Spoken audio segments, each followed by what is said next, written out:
I wouldn't go with that one, Elara Nolan said, tilting her head at the overpriced, too flashy diamond tennis bracelet a man was holding up in the jewelry store. The man turned to her slowly, brows raised.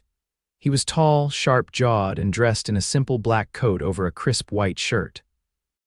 He didn't look like the kind of guy who needed help buying a bracelet, let alone asking strangers for opinions, but he didn't seem annoyed either. "Oh," he asked, voice deep and smooth with a curious edge. "Why not?" Elara shrugged, brushing a loose strand of hair from her cheek. "It's trying too hard. It says I've got money, but not I know you." She paused, eyeing the display. "That one," she continued, pointing to a more delicate gold chain with a single teardrop sapphire. "That's personal, romantic." "Like you actually thought about her." He looked at it, then looked at her again. "You really think so?" "I work here part-time," she said, though she didn't. She just liked jewelry and happened to be visiting her friend who did. "Well, not here, across the mall. But I've seen enough guys buy things they think are impressive instead of meaningful." He nodded once, then signaled the saleswoman. "I'll take the one she picked." Elara blinked. "Wait, seriously, you don't even know me." He smiled, slow and unexpected. "No, but you seem honest." "And I need honest more than I need sparkle," she laughed. "Okay, mystery man, hope she loves it." "She will," he said, tucking the small velvet box into his coat, "but it's not for her." Elara tilted her head. "Then who?" He walked a few steps, then looked back at her. "Don't know yet." Then he left. Elara didn't expect to see him again. People passed through the store all the time, wealthy husbands looking for anniversary gifts, teenage boys panicking over Valentine's Day, but that man, he was unforgettable. The kind of guy who looked like he belonged in a black and white movie, all charming mystery and understated power. She tried not to think about him when she got back to her real job, which had nothing to do with diamonds or romance.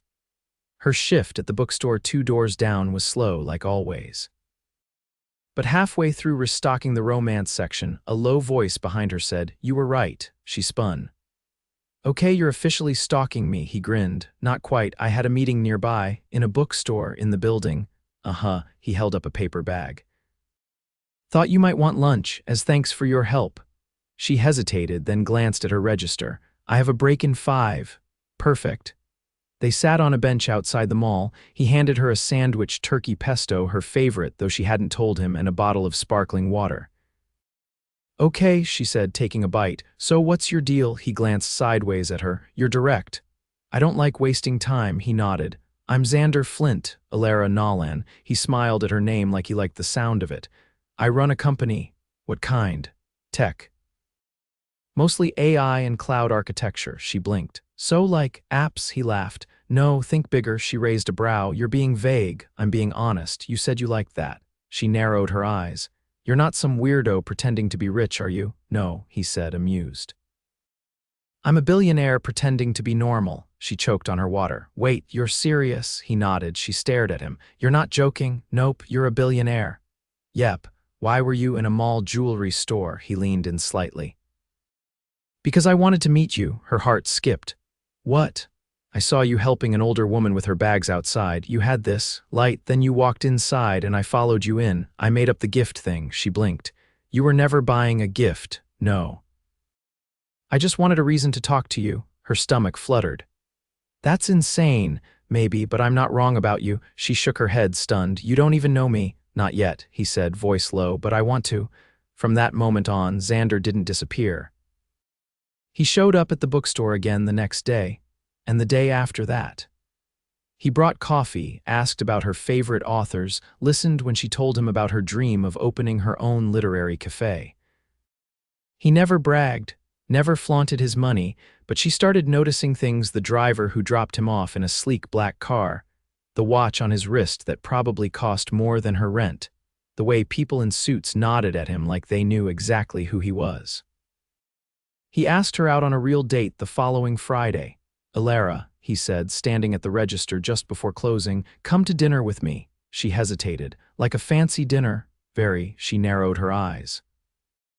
"I don't own anything fancy."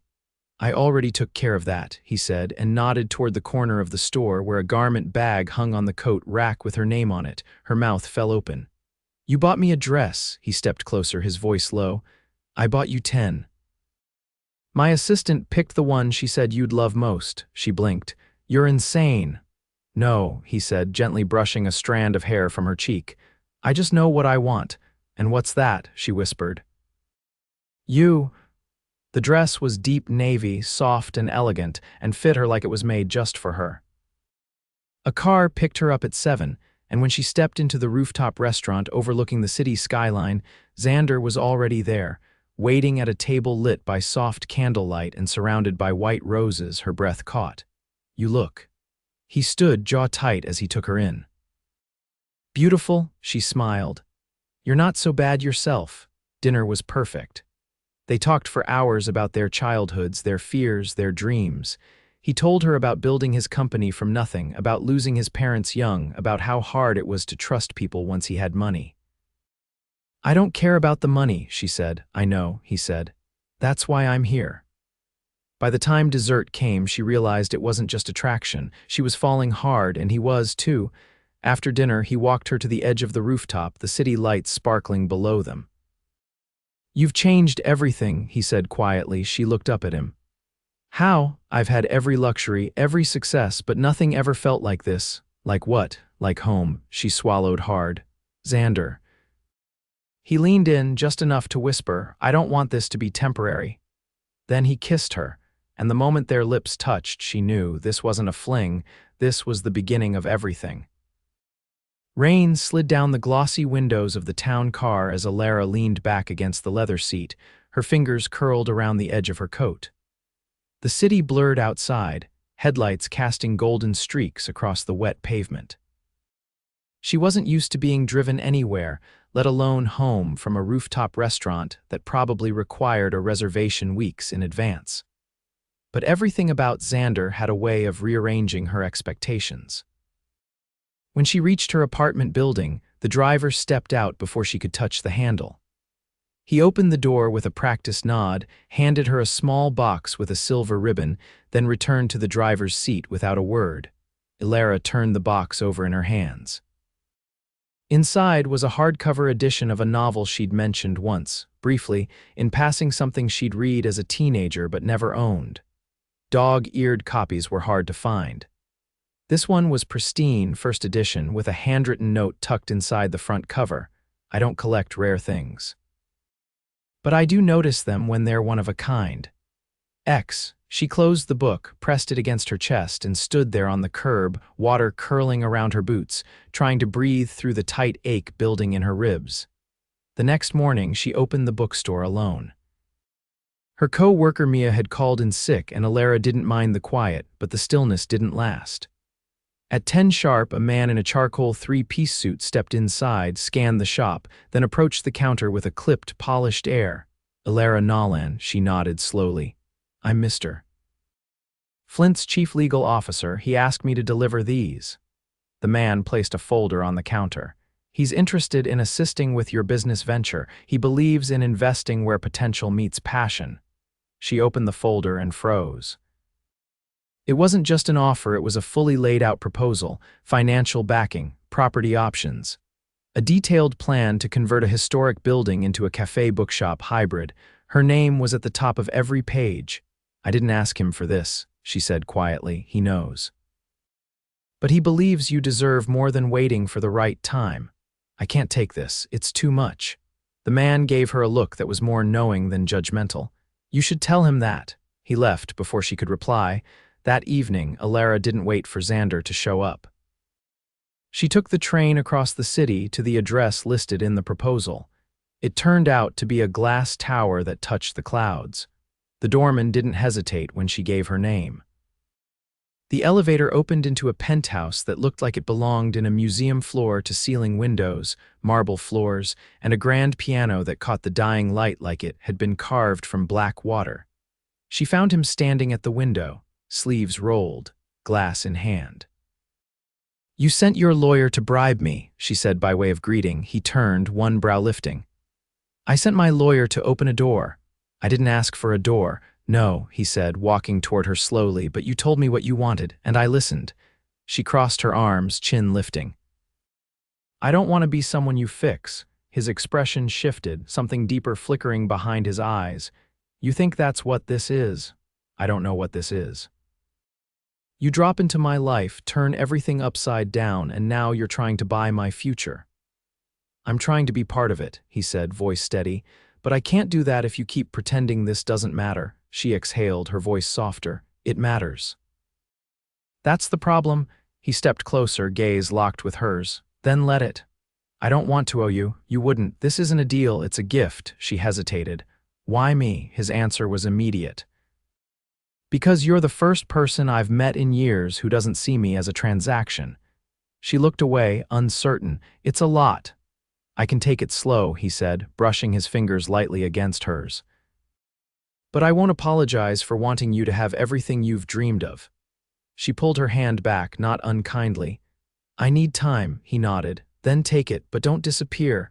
She left without promising anything. The next week she didn't see him, not at the bookstore, not in her inbox. Not even a note. By Thursday, the silence was unbearable. Friday morning, she passed the vacant shop on the corner of Monroe and Elliott, the one she'd dreamed of converting into her cafe for years, and stopped short. The For Lease sign was gone. In its place was a sleek, understated placard that read, Coming Soon. Nolan's book, and her heart slammed into her ribs. Inside, the lights were on. Workers moved quietly, painting the walls the soft ivory tone she'd once described to him as the color of old pages. The shelves were already being installed. She stepped inside. A woman in a tailored navy dress greeted her. Elara Nolan? Yes. Mr. Flint asked me to show you around. He said this is your space now. We're just helping you bring it to life. Elara's legs felt unsteady as she followed her through the space. The blueprint matched the one in the folder, a reading nook near the back window, a curved bar for coffee and pastries. Even the antique chandelier she'd once admired in a magazine was hanging above the center of the room. She clutched the edge of a shelf. Why is he doing this? The woman smiled gently. Because he believes in you. That night, she found herself standing outside his penthouse again, palms damp, heart racing. The doorman let her up without a word. The elevator doors opened, and he was already waiting, his tie undone, hair slightly tousled, as if he hadn't expected to see her but had hoped all the same. I didn't want to owe you, she said. You don't. She stepped in, walked until there was only a breath between them. I want to do this. But for real, I don't want to be a project or a passing interest. He touched her cheek, reverent. You're not. I want to build something with you, not because of you. Then let's start now. She leaned in, fingertips against his chest. No more gifts, no more conditions. She kissed him, this time on her terms, and it felt like choosing herself and him all at once. The sound of power tools echoed through the nearly finished cafe as Elara stepped over coiled cords and paint tarps, clipboard in hand. Frustration tightened her jaw as she waved down the foreman. The backsplash is the wrong tile, she said, pointing to the gleaming white squares being cemented into the wall behind the espresso bar. It was supposed to be herringbone marble, not subway ceramic. The man's expression turned sheepish. We had a mix-up with the supplier. This was delivered instead, then send it back. I'm not compromising on the only wall customers actually look at while waiting for their drinks. She didn't wait for a reply. The moment she stepped outside, her phone buzzed. Tell me you're not about to fire someone again, Xander said as soon as she answered. I'm not firing anyone. Yet. But if I see one more wrong detail, I might start throwing power drills. Are you heading back to your apartment? No, I'm going to the antique market on Westbury. I need to find a reading chair that doesn't look like it came from a dentist's waiting room. I'll meet you there. By the time she arrived, he was already waiting by the gate, sleeves rolled up, sunglasses tucked into the collar of his shirt. She raised a brow. You're early, you're late, I'm not. I just wanted to say it once. They walked through rows of mismatched furniture and vintage oddities, the scent of aged wood and old books curling in the air. Elara paused in front of a velvet armchair with claw feet and a curved back. This one, she said, it's the kind of chair people sink into and don't want to leave. Xander crouched to inspect one of the legs. It's solid, but it needs roof-bolstering. I know a guy, he owes me 2 favors and a bottle of wine. You're terrifying when you're focused, she glanced at him. You say that like it's a bad thing. It's not, it's magnetic. They paid the vendor, and as they walked out, she noticed him glancing at a vendor table filled with old cameras. You into photography? She asked. I used to be. My mother gave me a Leica when I was 13. I lost it after she died. I haven't picked up another since. She tilted her head. That's the second time you've mentioned her. He hesitated, then looked at her. She was the one person who made everything make sense. After she passed, I built walls. I kept people out. It was easier. And now I'm terrified of letting someone in and losing them too. Lara's voice softened. You don't have to pretend with me. I'm not pretending. That's the problem. They walked in silence for a while, the weight of his words hanging between them. Later that evening, they returned to the cafe. The space was quieter now, the workers gone for the day. The floors had been polished and the hanging lights cast a warm glow across the unfinished room. Xander stood in the center, hands in his pockets. You've created something here. Something real. It's not done yet. No, but you are. You're done pretending you're not capable of this. She turned to him, heart beginning to thrum. What are you saying? I'm saying I used to think I could control everything, buy my way into the right decisions. But then you came along and you didn't want anything from me except honesty, and now I can't imagine a version of success that doesn't include you. She took a step closer. I don't want to be someone in your orbit, Xander. I want to be your equal. Then don't stand on the edge. Walk into the center with me. Before she could answer, the door opened behind them. A woman stepped inside, tall, striking, dressed in a crimson coat. Her gaze went straight to Xander. I see you're still excellent at disappearing, she said coolly. Xander's body tensed. Isabel? Elara looked between them. Friend of yours, the woman's eyes flicked to Elara. Ex-fiancé, actually, Elara blinked. Of course you have one of those. It was a long time ago, Xander said firmly. 2 years is not a lifetime, Isabel replied, walking further in. Especially when you never signed the papers. What papers? Elara asked. Xander's jaw clenched. We were engaged, it ended, but there were contracts, business-related, we had joint holdings. You never told me you were engaged, Elara said, her voice quiet. I didn't think it mattered anymore, Isabel laughed, bitter and sharp. It clearly does. I ended it before I met you, Xander said to Elara. We haven't spoken in over a year. Until now, Isabel said, pulling an envelope from her bag. I want out. I want my shares liquidated. But if you're going to play house with your new project, you should know what you're really walking into. She placed the envelope on the counter and left without another word. Elara stared at the door, then at Xander. Why didn't you tell me? I didn't think it would come up. That's not good enough. I didn't hide it to protect myself. I did it because I didn't want the past to define us. But it's still part of you. He stepped closer. Yes, and I'll tell you everything, no more secrets. But don't let her pull us apart. Elara's voice was steady. I don't run from complications, but I won't ignore red flags either. I'll fix this. I don't need you to fix it. I need you to be honest. That's all I've ever asked. He nodded slowly. Then let's start there. She picked up the envelope, her fingers tightening around it. Then tell me everything inside this before I open it. Xander pulled the envelope toward him, his knuckles pressed white against the counter edge. Elara stood motionless, her arms crossed tightly, but her expression no longer guarded, just waiting cut deeper than any accusation. She had rights to a portion of my early equity, he said. We were partners before we were anything else. We built a shell company together, and when we broke off professionally and personally, some assets were left unsettled. Why didn't you settle them then? She asked, voice even, because she refused. She wanted to hold on to leverage just in case. And I let her, thinking it wouldn't matter anymore. Elara frowned. It matters now. I know, and I'll sign whatever she wants. I already had my legal team draft the buyout paperwork months ago. She's the one who delayed. Elara tapped a fingernail against the counter.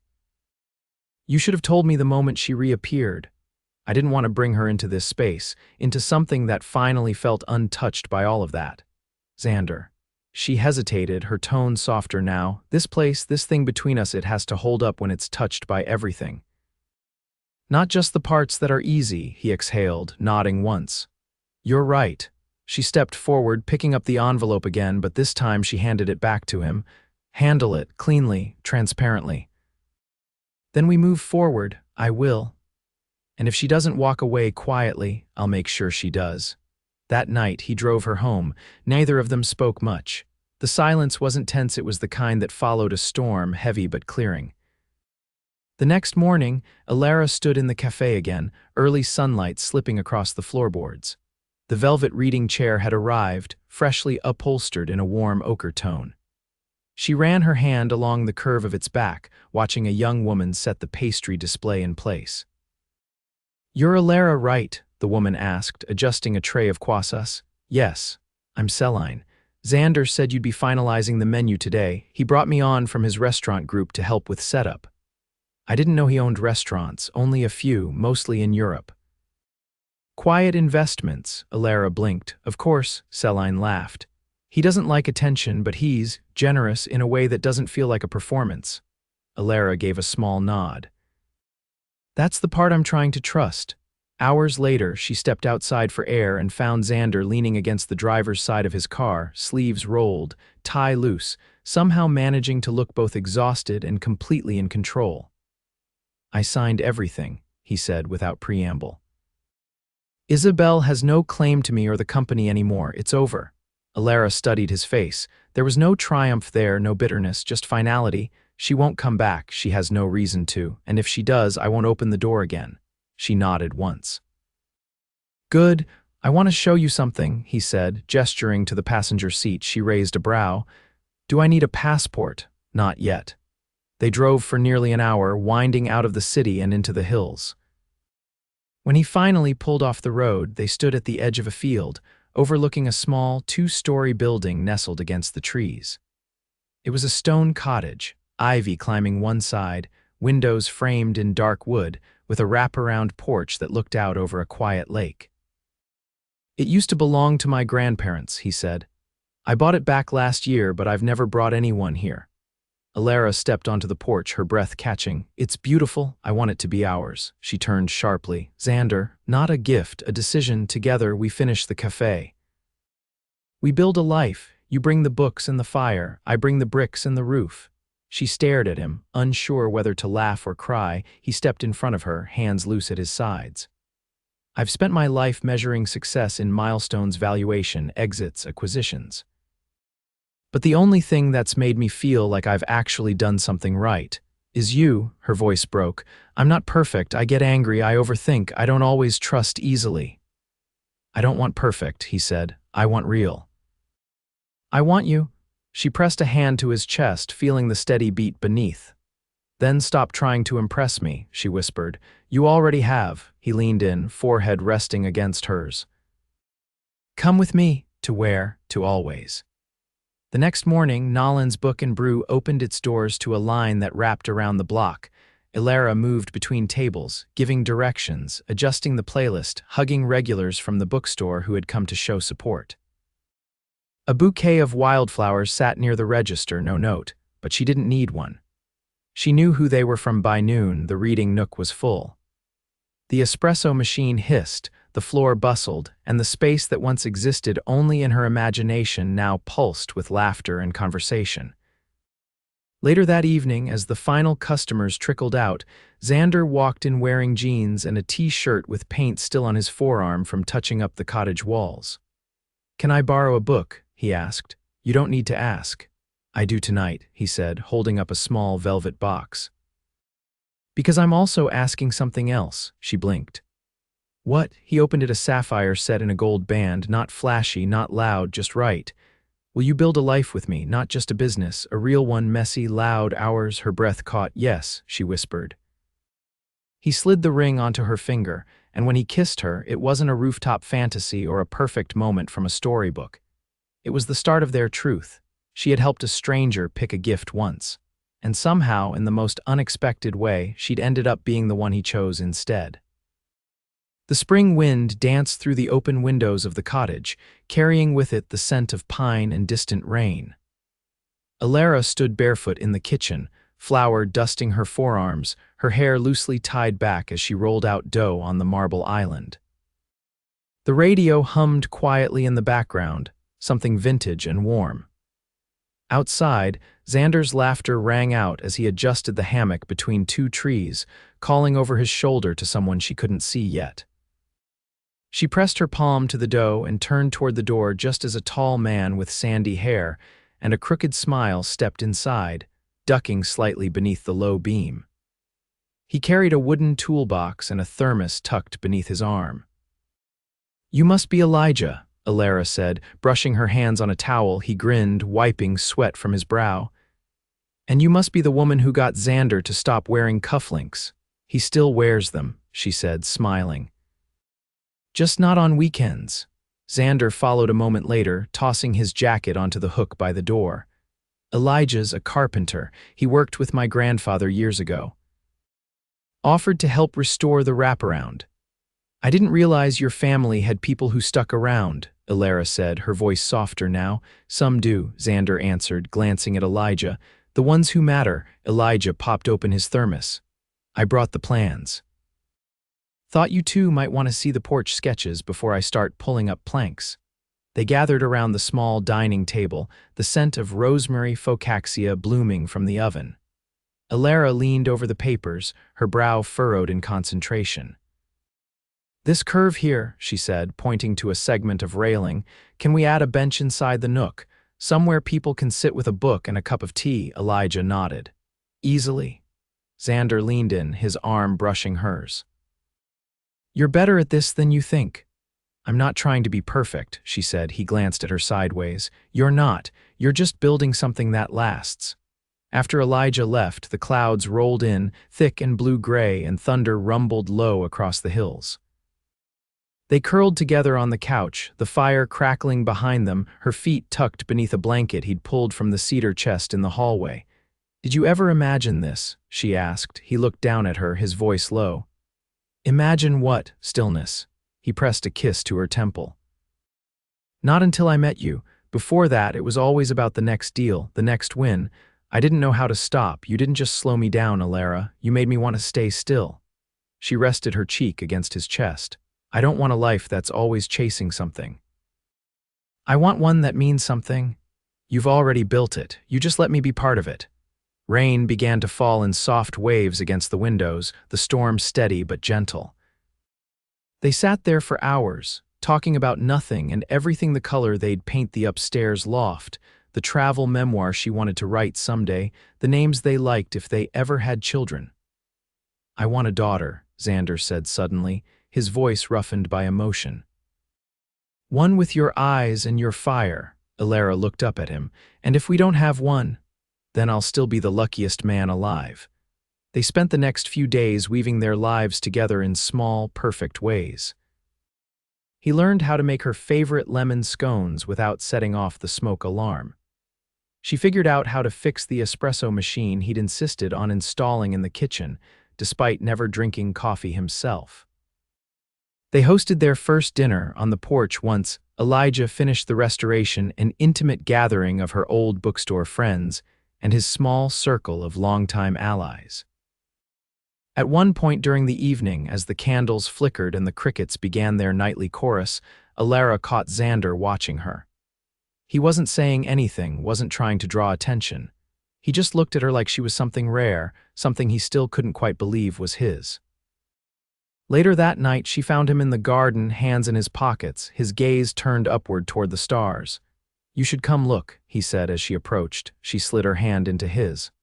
"At what?" he pointed. "There, see that one, the cluster just above the trees," she nodded. "My mother used to tell me that was the only map you ever needed. She said the stars remember who you are even when you don't." Elara rested her head on his shoulder. "Then I'm glad you found your way back." "I didn't," he murmured. "You came and found me." A few weeks later, they stood beneath a canopy of wildflowers and string lights in the garden behind the cafe. There were no rows of chairs, no towering cake, no press. Just the people who mattered, the sound of laughter, and the scent of peonies in bloom. She wore a soft cream dress with embroidered vines along the hem. He wore a navy linen suit and no tie. The vows were simple. No grand declarations, no rehearsed speeches. "I don't want a perfect life," she said, her voice steady. I just want one with you in it. I don't believe in fate, he replied, but I believe in you. That's all I've ever needed. They kissed beneath the archway as the sun dipped behind the hills, soft light spilling across the grass. The guests cheered, someone popped a bottle of champagne, and Elara laughed into Xander's shoulder as he lifted her into his arms and spun her in a slow, joyful circle. That night, they returned to the cottage.